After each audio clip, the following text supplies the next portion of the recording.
కమ్మని తలపుల కావ్యమయే కవితలు రాసే మౌనమది రాగల రోజుల ఊహలకి స్వాగతమిచ్చే రాగమది శృతిలయలరగని ఊపిరికి స్వరములు కూర్చే గానమది ఋతువుల రంగులు మార్చేది కల్పన కలిగిన మది భావం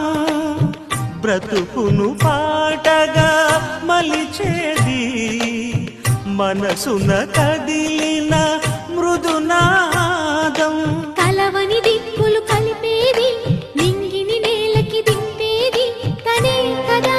మారది క్షణాలకే సారది మనస్సనేది ఒక మనసుకు నేడే పుట్టిన రోజు అహో తన పల్లవి పాడే చల్లని రోజు